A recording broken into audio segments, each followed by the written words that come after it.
Right now, as you sit with your mind already racing ahead to the next appointment or scrolling through headlines that never stop, imagine something very different. Imagine a story that has traveled across centuries, through deserts, mountains, and oceans, waiting patiently until this very moment to reach you. It is not a fairy tale for children or an abstract philosophy locked away in old books. It is a story designed to meet you exactly where you are today, surrounded by endless notifications, competing demands, and a world that seems to move faster each year. What if the wisdom you are searching for is not hidden in another country, another retreat, or another expensive program, but in the way you listen to an old story told in a new way?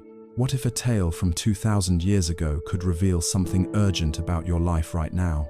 Picture this: a crowded street in New York or Toronto or London at rush hour. People brush past each other with earbuds in, faces lit by phone screens, hearts quietly carrying stress that few ever speak aloud. And in the middle of all that noise, imagine the clear tone of a single bell. At first it is almost drowned out by the traffic and chatter, but slowly you notice it. The more you listen, the more it cuts through the noise. That bell is like these ancient Zen stories. They do not shout, they do not demand, but if you pause for even a moment, they begin to change how you see everything. This is not about escaping to a monastery high in the mountains, though the image is beautiful. It is about realizing that peace can begin in a coffee shop in Paris, in a kitchen in Chicago, in the brief silence between meetings in Berlin. The secret is not in finding a quieter world.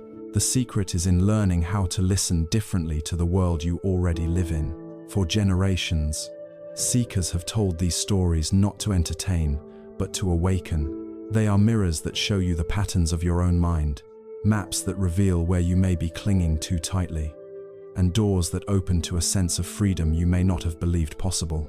Neuroscientists today might call it rewiring the brain. Psychologists might call it shifting perception. The old masters simply called it waking up. So before you rush back into the familiar stream of thoughts and distractions, give yourself this gift of pausing here. Settle into your chair.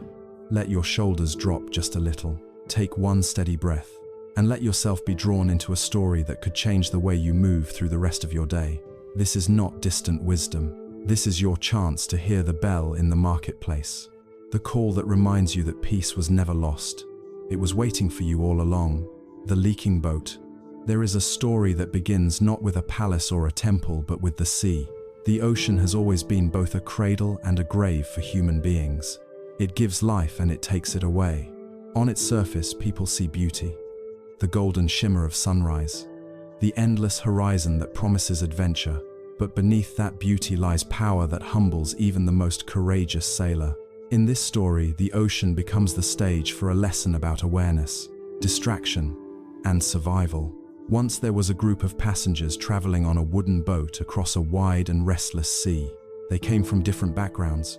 Some were wealthy merchants carrying goods, others were ordinary villagers hoping to reach family, and a few were children who knew nothing of danger, only the excitement of travel.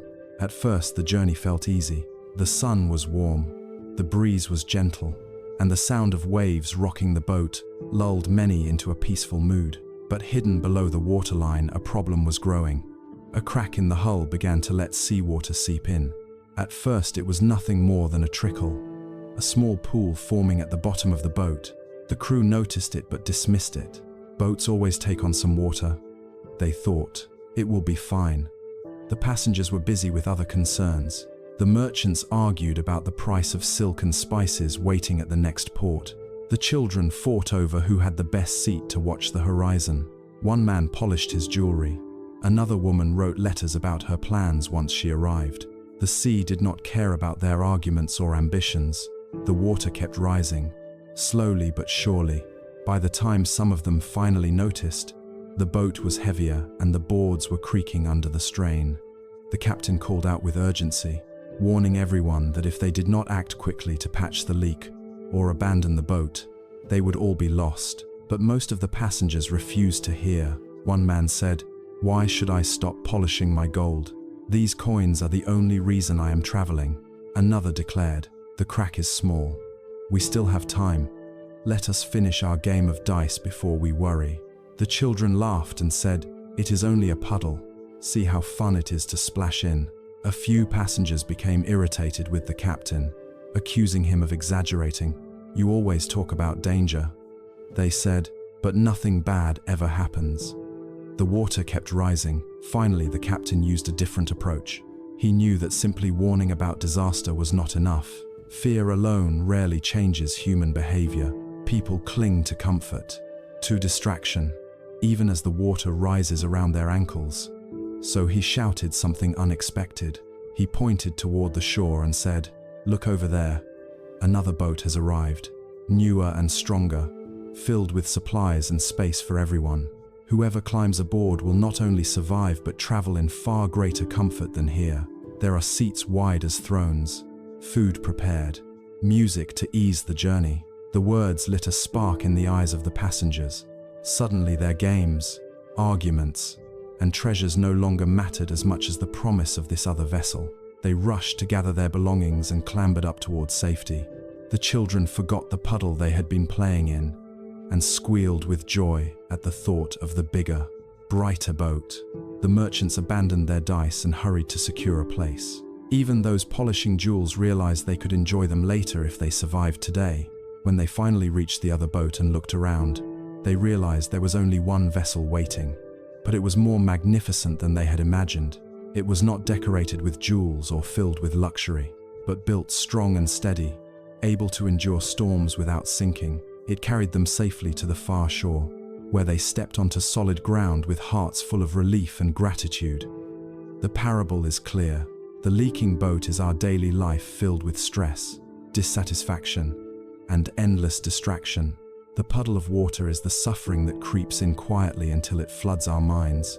And the promise of the stronger boat is the invitation of wisdom, a new way of living that carries us through the storms. Reflection. What is striking about this story is not only the danger but the way people reacted. Most of us imagine that if we were in that situation, we would immediately recognize the risk and act. Yet in truth, many of us are no different from the passengers. We sense that something is wrong. We feel the water rising in the form of anxiety, exhaustion, loneliness, or constant dissatisfaction. But instead of climbing to safety, we polish our treasures, argue about small things, and distract ourselves with games. Why do we do this? Modern psychology offers one answer. The human brain is wired to seek comfort and familiarity even when it is harmful. It prefers the certainty of a small pleasure now over the uncertain effort of change. This is why people stay in unhealthy jobs or relationships. It is why we keep scrolling through our phones late at night, though we know it robs us of sleep. We cling to our seats on the leaking boat because at least they are seats we know. But the captain's wisdom in the story shows another truth. Warnings alone are not enough. People rarely change because someone shouts, "Danger." They change when they see a possibility of something better, when hope feels more real than fear. The promise of the stronger boat captured their imagination and pulled them to action. Application to modern life. So what is the leaking boat today for people in cities from Los Angeles to London, from Toronto to Berlin? It might be the endless chase for career advancement that never feels enough. It might be the way social media pulls you into comparison, always leaving you feeling smaller than others. It might be the loneliness of modern living where neighbors barely know each other. These are the cracks in the hull. And what about the promise of the stronger boat? It is not an actual ship waiting at the dock. It is the practice of mindfulness, compassion, and letting go. It is the shift from chasing one more achievement to appreciating the breath you are taking right now. It is the realization that peace is not at the next port but available in the seat you already occupy, if you learn to sit differently. In practical terms, this might look like pausing each morning before opening your phone. Just a minute of stillness, listening to your breath, noticing the tension in your body. It might be taking 3 mindful breaths before answering an email that upsets you. It might be choosing to walk outside without earbuds, allowing the sound of birds or traffic itself to be part of your awareness. These are small but steady planks in the stronger boat. A deeper layer. There is another element, often overlooked, The captain in the story represents not only wise teachers or spiritual guides, but also the voice within yourself that already knows the truth. Deep down, you have already noticed the leak. You have already felt the weight of water seeping in. But you may have pushed that voice aside because it sounded inconvenient or uncomfortable. The task is not to wait for someone else to shout louder, but to listen carefully to the quiet wisdom that is already calling you. Neuroscience supports this. When people practice even brief moments of mindfulness, the brain regions connected to self-awareness and compassion grow stronger. The internal captain becomes easier to hear. And when that inner guidance speaks, it often does not sound like judgment or panic, but like gentle invitation. Step onto this stronger boat. You will be safer here. Extending the metaphor. Imagine again the boat. Now picture two passengers in particular. One clutches his bag of coins so tightly that his knuckles turn white. The other holds nothing but keeps looking out at the horizon. When the call comes to move to the safer vessel, the first hesitates, unwilling to risk losing his wealth in the transfer. The second leaps without hesitation because his hands are free. Who survives more easily? The story teaches that what we hold onto most tightly can be the very weight that drags us down. In our own lives, the coins may be status, possessions, or even grudges. We believe they are too valuable to release, yet they keep us from climbing aboard the boat of freedom. Letting go does not mean losing. It means gaining the ability to move. Western context. For audiences in America, Canada, and Europe, this story has immediate resonance. The culture is built on striving, on productivity, on constant progress. The idea of pausing, of letting go, can feel almost threatening. People are taught to believe that if they are not chasing more, they are falling behind. But the leaking boat shows the danger of that mindset. You may accumulate wealth, experiences, and recognition, yet all the while the water rises. The lesson is not to reject ambition or pleasure, but to recognize their limits. Work has value, but not if it drowns your relationships. Possessions bring comfort, but not if they weigh you down in debt or worry. Achievements feel good, but not if they keep you running forever without rest.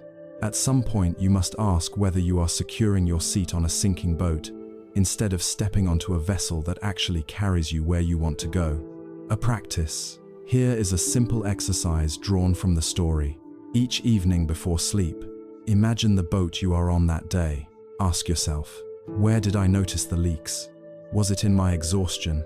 Was it in my irritation with someone I love? Was it in the restless craving for more? Then picture yourself stepping onto the stronger boat, even if only for a breath. Feel the difference between clinging to distraction and choosing awareness. Over time, this mental rehearsal builds a habit of noticing and moving towards safety rather than denial. Closing transition. The parable of the leaking boat is not about fear of drowning, but about awakening to possibility. It reminds us that suffering often seeps in quietly, disguised as ordinary routine, but it also assures us that another way exists, one that is not only safer but more fulfilling. Like the passengers who abandoned their games and arguments for the promise of a stronger vessel, we too can choose to step into a new relationship with life. And so the story prepares us for the next lesson. Because once you have left the sinking boat and found your footing on something sturdier, you must learn how to navigate the storms themselves. Survival is not only about escaping danger, but about discovering how to sail with patience, resilience, and wisdom when the winds rise and the waves crash. That is where the journey continues. The bell in the marketplace. After stepping from the leaking boat to the sturdier vessel of awareness, there comes another challenge. It is one thing to escape obvious danger. It is another to live day after day in the middle of constant noise and remain at peace. Ancient teachers often reminded their students that true wisdom does not mean hiding from the world, but learning to walk through it without being carried away by every distraction. There is a parable told of a master who entered a busy market square in a thriving town. The place was filled with noise. Merchants shouted prices, children chased each other, donkeys brayed, and pots clattered. The smell of spices, smoke, and sweat hung heavy in the air. The master stood at the center of this chaos with nothing but a large bronze bell. He struck it once. The sound was clear, deep, and resonant. At first, it was lost in the clamor of the crowd, drowned out by the endless chatter. People barely noticed. But then a few paused, drawn by something unusual. The bell rang again, steady and calm. This time more people stopped. Slowly, as the sound continued, pockets of silence appeared in the marketplace. Conversations faded. The noise softened. For a brief moment, the entire market seemed to breathe together. Then, the master set the bell down and walked away without a word. The lesson is not about a miraculous object, but about attention. Even in the busiest marketplace of life, there is always a sound of clarity waiting to be heard. It is not that the noise disappears. It is that you learn to notice what cuts through it. Reflection. This story is striking because it speaks directly to our modern condition. The marketplace of the past was filled with animals, traders, and voices. The marketplace today is digital. It is the endless scroll of news feeds, the buzzing of phones, the alerts from email, the constant lure of advertisements. The chaos is not only around us but inside us. Thoughts jump like children chasing each other. Cravings shout like merchants. Worries bray like restless donkeys. And yet the bell is still there. It might be the sound of your own breath. It might be the moment you notice a bird singing outside the window. It might be the stillness that rises when you close your eyes for half a minute. The story challenges the belief that peace requires leaving the world behind. You do not need to escape to a mountain or retreat center to hear the bell.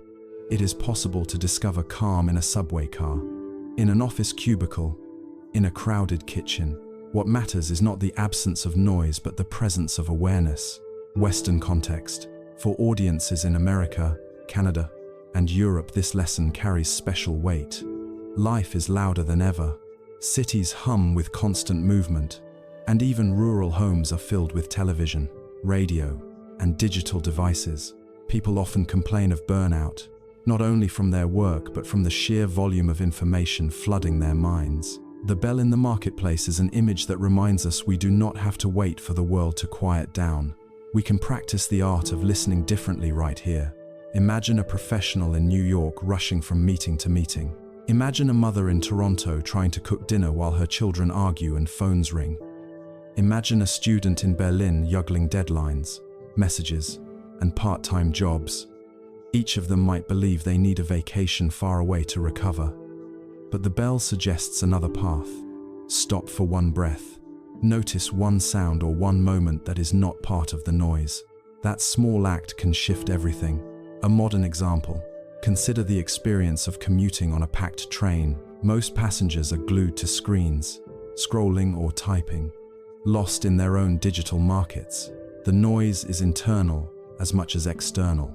But one commuter decides to leave the phone in a pocket and simply listen. At first, it is overwhelming. Announcements blaring, conversations overlapping, the screech of wheels on tracks. But then comes the discovery. Beneath it all is a rhythm. The steady hum of the train itself, the rise and fall of human voices. There is a bell hidden there, a reminder that even chaos has a center of calm. That person arrives at work not drained but centered, able to respond instead of react. Deeper meaning, the master who rang the bell did not silence the market permanently. After he left, the noise surely returned. The teaching is that silence is always available, but it requires choice. The bell is struck in every moment, but only those who decide to listen hear it. This means that peace is not something granted once and for all. It is renewed with each breath, each decision to notice rather than ignore. This is why many traditions speak of practice. Just as muscles grow stronger with exercise, awareness becomes sharper with use. At first, the bell may be faint, but as you return to it day after day, it becomes easier to hear even when the market grows wild. Psychological insight. Modern neuroscience confirms this. Studies show that regular mindfulness practice changes the brain's networks, making it easier to focus and less likely to be hijacked by distraction. The amygdala, the region tied to stress, quiet down. The prefrontal cortex, connected to decision-making and attention, grows stronger. The bell becomes not only a metaphor but a physical shift in the way your brain processes the world. Practical exercise. Here is a simple exercise inspired by the story. Choose a moment in your day when you are in the middle of noise. It could be during your commute, at work, or while your children are playing loudly. Instead of resisting or resenting the noise, close your eyes for one breath and ask, what is the bell here? It might be the feel of your breath, the sound of a single bird, or even the hum of the refrigerator. Focus on that for a few moments. Notice how your body responds. This practice trains you to find clarity without waiting for silence. Extending the metaphor, the bell is not only sound but also presence. In a conversation, the bell might be the moment you truly hear what another person is saying instead of planning your reply. In a conflict, the bell might be the pause before anger rises.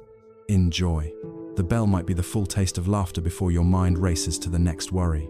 The marketplace is not the enemy. It is the setting for your awakening. Story variation. There is a variation of this parable told in some traditions.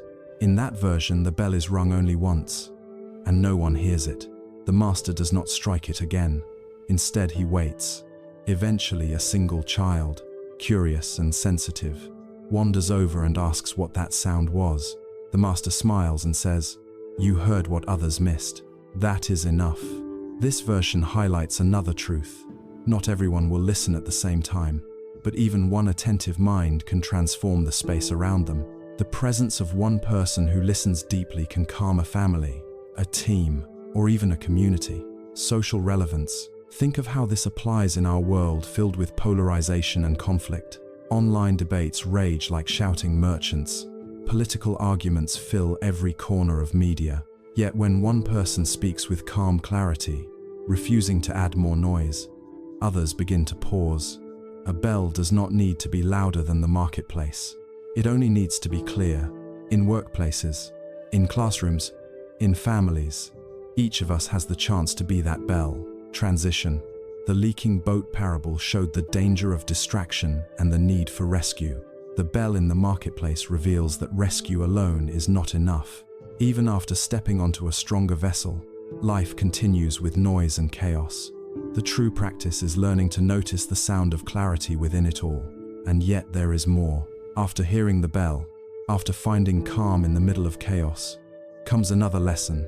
Because peace is not only about listening, but about acting from that stillness. The next step is discovering how to let the sound of clarity guide our choices, shaping not only our inner state, but the way we treat others. That is where the journey now turns. Practicing awareness in everyday life. Stories like the leaking boat and the bell in the marketplace prepare the ground. They awaken a sense of urgency and a vision of possibility. Yet parables alone are not enough. Just as hearing about exercise does not strengthen the body, hearing about mindfulness does not transform the mind. What creates change is daily practice. Small acts of training repeated again and again until they become part of how you live. The good news is that these practices are not exotic or reserved for monks in distant temples. They can unfold in kitchens, offices, buses, classrooms, and parks. They require no robes, no incense, no special chants. What they demand is willingness. The willingness to pause, to notice, to redirect attention from distraction toward presence. The morning pause. One of the most powerful moments to practice comes at the beginning of the day. In North America and Europe, mornings are often rushed. Alarms ring, phones buzz, coffee brews, children need attention, and commuters hurry toward work. It feels as though the day has already begun before you are ready. The leaking boat of anxiety fills quickly, and the noise of the marketplace is loud before you even leave your home. Imagine changing this by introducing a morning pause. Before touching the phone, before switching on the television, sit for just 1 minute. Place both feet on the floor, straighten your back, and take a slow breath. Notice the cool air entering, the warm air leaving. Ask yourself one gentle question. What kind of boat do I want to sail today? Do not look for a grand answer. It may be as simple as choosing patience, kindness, or focus. This single pause can redirect the entire trajectory of the day. The bell in the office. Workplaces in modern cities are extensions of the marketplace. Phones ring. Emails arrive without end. Conversations overlap. Deadlines press. Most people respond by moving faster, piling task upon task. But just as the bell rang in the ancient market, you can create a bell in your office. Choose one sound that already exists: the ding of an elevator, the buzz of a message, the closing of a door. Decide that each time you hear that sound, you will pause for one breath. This transforms noise into reminder. What was once irritation becomes invitation. Over time, you begin to notice a change. Instead of being swept away by urgency, you find yourself more centered. Colleagues may even notice a difference. When you respond calmly rather than reactively, the tone of meetings shifts. In this way, your practice influences not only your own mind, but the environment around you. The evening reflection. At the end of the day, another opportunity opens. Instead of collapsing into bed with the television on or scrolling through a phone until sleep comes, set aside a brief ritual of reflection. Close your eyes and review the day as if watching a film. Where did you notice the leaks in your boat? Was there a moment when anger rose quickly? When fear drained your energy? When craving pulled you away? Where did you hear the bell in the marketplace? Was there a moment of laughter with a friend? The taste of food fully enjoyed? The breath you remembered before speaking harshly? Write down one leak and one bell. Keep a small notebook by your bed for this purpose. In a week, you will have 7 pairs of observations, a map of your journey. Some leaks will appear often. Some bells will grow louder. This reflection not only sharpens awareness, but strengthens gratitude. The practice of letting go. All of these exercises lead toward the deeper discipline of letting go. The leaking boat showed us the danger of clinging to possessions, status, or distractions. The bell in the marketplace revealed the possibility of calm amid noise.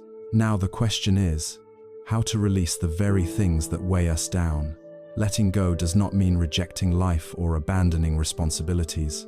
It means loosening the grip on illusions that cause suffering. Consider the hand that clutches coins on the sinking boat.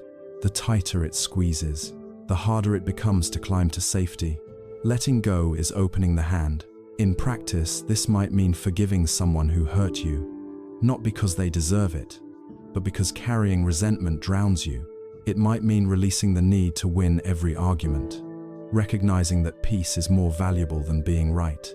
It might mean stepping away from constant comparison, refusing to measure your worth by the curated images on social media.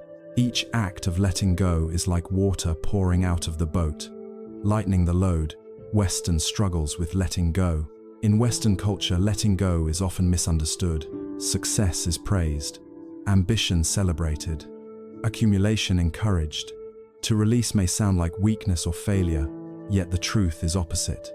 To let go requires strength. It takes courage to step back from the race and say, enough. It takes clarity to see that not every prize is worth chasing. Consider the professional who sacrifices health and family for promotion. Consider the consumer who piles debt for the latest possessions. Consider the student who ties self-worth entirely to grades. In each case, the boat is leaking, but the grip on ambition or image keeps them from stepping onto safer ground. Letting go does not mean quitting life. It means choosing life over illusion. Neuroscience of release. Modern research supports this. Studies show that practices of forgiveness and detachment reduce stress hormones, lower blood pressure, and increase resilience. When people release grudges or unhealthy attachments, the brain literally rewires, creating patterns that favor calm over reactivity. The wisdom of ancient parables aligns with scientific evidence. The stronger boat is not fantasy, it is measurable change in body and mind. Daily micro-practices. Letting go becomes real through small daily actions. Asterisk. When frustration rises in traffic, instead of gripping the wheel and muttering at other drivers, take one deep breath and release the tension in your shoulders. Asterisk. When jealousy appears after seeing a friend's success online, acknowledge the feeling, and then name one thing you appreciate about your own life. Asterisk. When you catch yourself rehearsing an old argument in your head, stop and whisper, "That story does not serve me anymore." These micro-practices are like drops of water wearing away stone. Each may seem small, but together they carve a new channel in the mind. The role of community. No one practices alone. In the original parable, the passengers could not survive without listening to the captain. In the marketplace, people paused because others paused. In our lives, community matters. Seek out friends or groups who value awareness. Share your reflections with them. Listen to their stories of leaks and bells. Encourage each other. Community provides accountability and inspiration, reminding you that you are not the only one trying to sail a sturdier vessel. Facing resistance. Of course, there will be resistance. Some mornings you will skip the pause. Some days the leaks will overwhelm you. Some evenings you will forget to reflect. This is not failure. It is part of practice. Remember that even the master struck the bell more than once. Each time you return, you strengthen the habit. Each time you notice the leak, you patch it a little more. Extending practice into relationships. Awareness and letting go are not limited to individual peace. They shape how you treat others. Imagine responding to criticism with curiosity instead of defensiveness. Imagine offering patience to a child instead of irritation. Imagine giving space in a conversation rather than rushing to dominate. These are the fruits of practice. They turn abstract wisdom into lived compassion, a vision for the West. If enough individuals in North America and Europe practiced in this way, imagine the cultural shift. Workplaces might value rest as much as productivity. Families might cherish presence over possessions. Communities might listen more than argue. The marketplace would still be noisy, but the sound of the bell would guide decisions at every level. Closing transition. From inner peace to compassionate action, parables like the leaking boat and the bell in the marketplace guide us inward. They help us notice the danger of distraction, the possibility of calm, and the practice of letting go. Yet the journey does not end there. True wisdom is never meant to remain locked inside one person.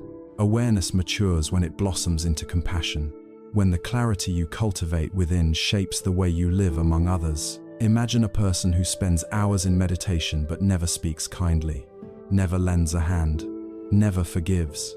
That is like polishing the deck of a sturdy boat while refusing to help anyone else climb aboard. The vessel may carry you, but what about the rest of the passengers still struggling in the water? The final lesson is that awakening is incomplete until it becomes action that eases suffering around you.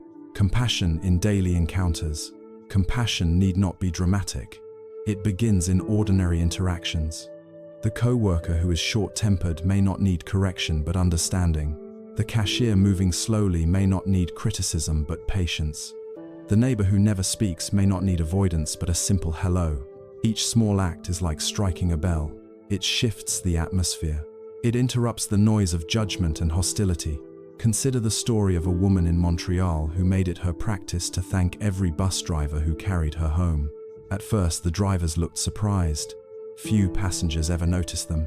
But over time, many responded with smiles, and some began greeting passengers more warmly.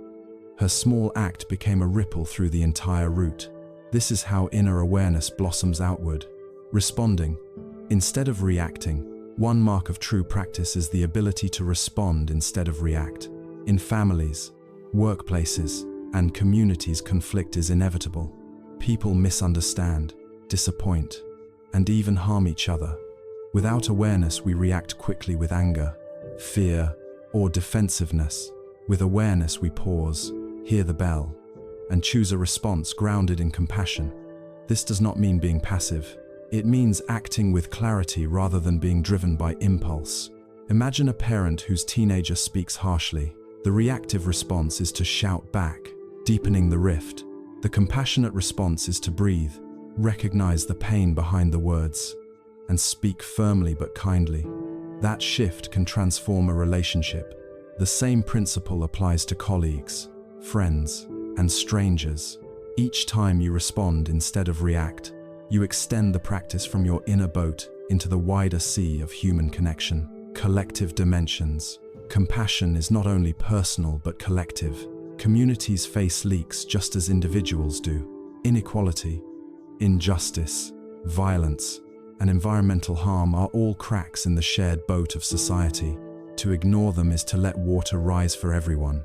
To address them requires not only policies but people willing to act from a place of clarity rather than rage. History shows examples of leaders who embodied this. Martin Luther King Jr. spoke of a dream rooted not in revenge but in love.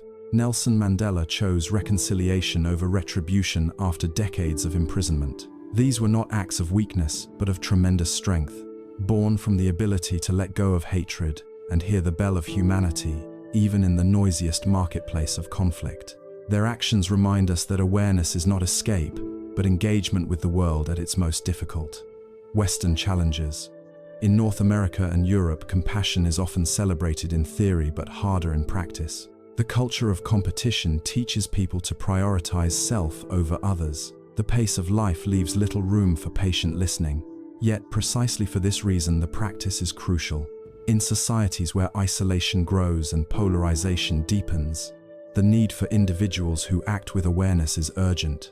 Compassion becomes countercultural, a quiet revolution, the courage of letting go for others. Earlier we spoke of letting go for personal peace, but there is a deeper letting go that serves others. It is releasing the need to always be right, to always win, to always protect one's image. It is stepping aside so that someone else can shine. It is forgiving not because it is easy, but because it frees both people.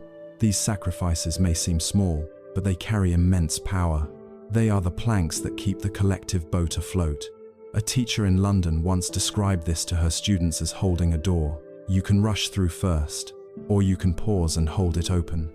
The difference is measured in seconds, but also in dignity.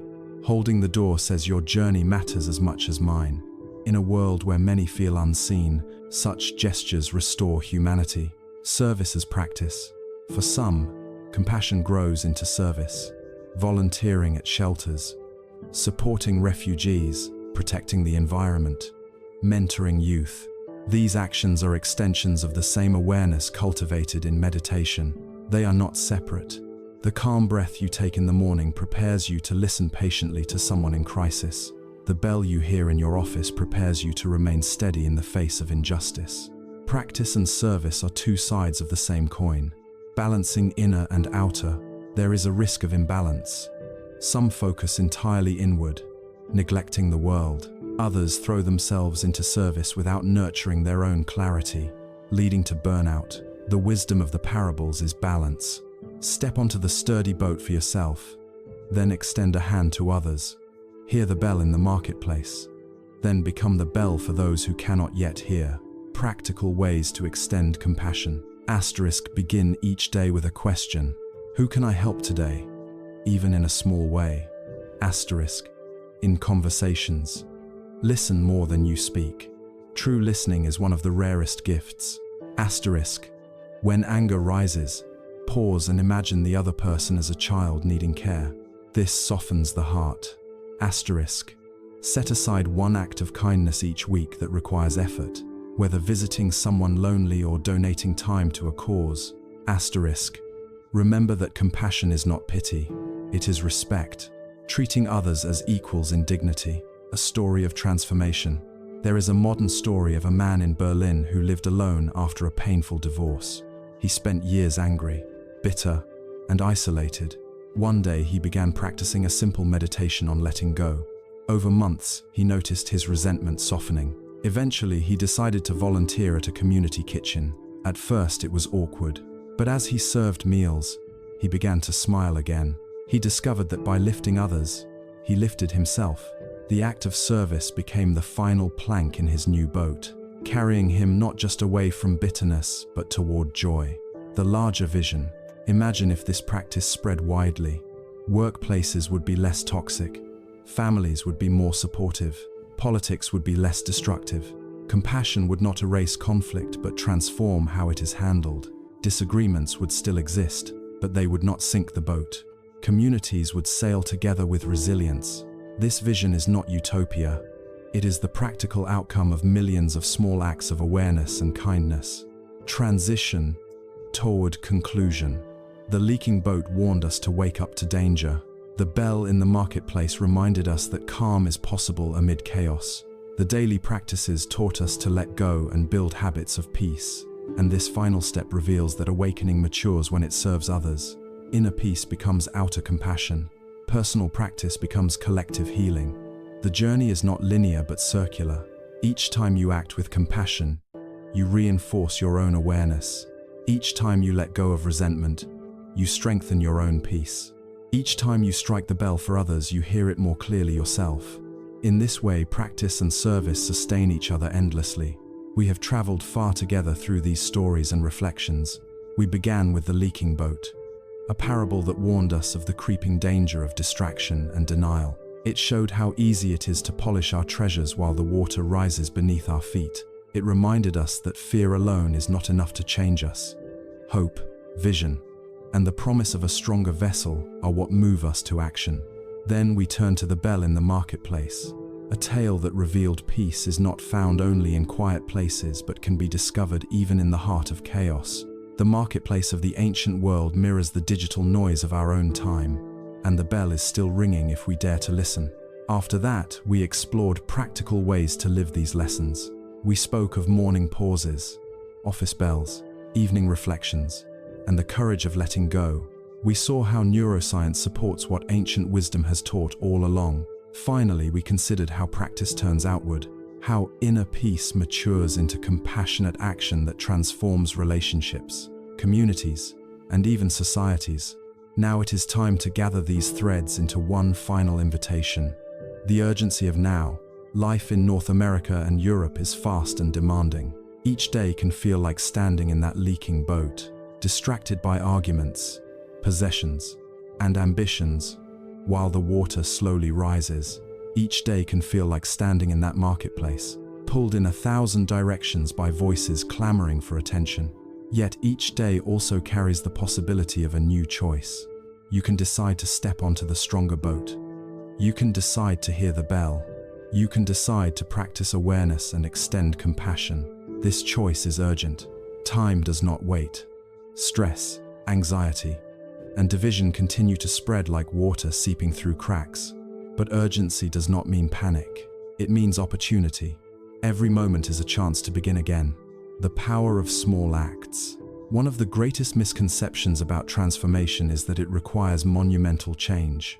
People imagine they need to abandon their jobs, move to mountains, or spend years in retreat. But the stories remind us that the shift begins small. A pause before reaching for the phone in the morning, a breath before responding in anger, a smile offered to a stranger, a word of thanks to someone unnoticed.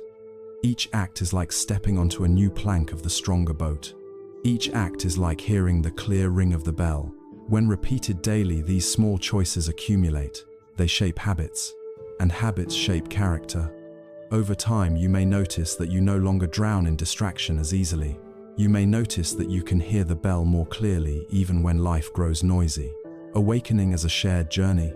It is easy to think of awakening as a personal project, but the leaking boat reminds us that we travel together. If one side of the boat sinks, all are affected. The bell in the marketplace reminds us that silence spreads when even a few pause to listen. Awareness is contagious. Compassion is contagious. The stronger boat is not for you alone, but for everyone willing to climb aboard. This means your practice matters not only for your own well-being, but for the well-being of those around you. Your children learn by watching you breathe instead of lash out. Your colleagues notice when you respond calmly under pressure. Your community feels the difference when you choose patience instead of judgment. Each time you practice awareness, you give others permission to do the same. Facing resistance with courage. Of course, there will be resistance. The culture of speed and distraction is strong. The marketplace will not stop shouting. The leaks will not stop appearing. Some days you will forget to pause. Some days anger or fear will overwhelm you. Some days you will cling to your coins instead of opening your hand. But failure is not final. The practice is not about perfection but persistence. Remember the master who struck the bell more than once. Remember the captain who did not only warn of danger but offered hope. Remember that every moment is a new chance to choose again. Courage is not never falling. Courage is rising each time you fall. A call to the West. In the United States, in Canada, in Europe, the need for this practice is greater than ever. The pace of work leaves people exhausted. Social media floods minds with comparison. Politics divide communities. Loneliness spreads even in crowded cities. The leaks are everywhere. The noise is everywhere. but so is the possibility of awakening. Imagine if even a fraction of people chose to live differently. Imagine if morning pauses became common. Imagine if offices echoed with small moments of breathing instead of only urgency. Imagine if families ended each day with reflection instead of endless screens. Imagine if compassion guided not only personal lives but public decisions. The culture would shift. The stronger boat would carry us all more safely. Science and spirit together. Some may dismiss these stories as ancient myths, but science now supports them. Neuroscience shows that mindfulness reshapes the brain. Psychology confirms that gratitude increases happiness. Medicine proves that forgiveness lowers blood pressure. These findings do not replace the wisdom of the stories but affirm them. The leaking boat and the bell in the marketplace are not only metaphors, they describe realities that science can now measure. This integration of science and spirit is powerful for Western audiences. It bridges tradition and modernity, showing that the search for peace is not superstition, but a practical sync. Evidence-based path, becoming the bell. Perhaps the deepest invitation is not only to hear the bell, but to become it. When you live with awareness, when you practice compassion, your presence itself becomes a sound of clarity. Others may feel calmer around you without knowing why. Conversations may soften in your presence. Conflicts may ease. You become a living bell in the noisy marketplace of the world. This is not pride. It is service. The bell does not ring for itself. It rings to awaken others. When you practice, you ring for your family, your colleagues, your neighbors. You remind them that silence is possible, that peace is possible, that awakening is possible. A vision of the future. Imagine a generation across the West that embraces this path. Children taught to pause and breathe before tests. Teenagers encouraged to listen for the bell of kindness in social media storms. Adults balancing ambition with awareness, choosing health over relentless pressure. Elders guiding with wisdom rather than fear. Such a society would not be free of challenges, but it would face them with resilience and compassion. This vision is not fantasy. It begins with you. It begins with each choice to step from the leaking boat, to hear the bell, to let go, to extend compassion, a personal invitation. As you finish reading these words, pause for a moment. Notice your breath. Notice your body. Ask yourself, where is the leak in my life? Where is the bell? What can I let go of? Who can I serve? These questions are not meant to burden you but to free you. They point toward the stronger boat waiting at the shore. Do not wait for the perfect time. Do not wait for the noise to stop. Begin now. Begin small. Choose one practice today. It might be the morning pause, the office bell, the evening reflection, or a simple act of kindness. Let it be your first plank. Tomorrow add another. Soon you will notice that your boat is sturdier, your mind clearer, your heart lighter.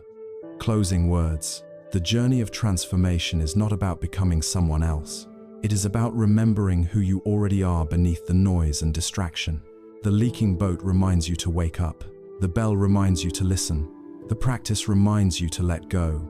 Compassion reminds you to extend what you discover to others. This is the path available to everyone, everywhere. Whether you are in New York or Paris, Toronto or Berlin, your life can become a testimony that peace is possible in the modern world. You can be the one who steps from the leaking boat, the one who hears the bell, the one who lives with awareness, the one who offers compassion. So the call is simple and profound. Step onto the stronger boat. Hear the bell in the marketplace. Practice daily. Let go. Serve others. And watch as your life becomes not only safer but freer, not only calmer but more alive.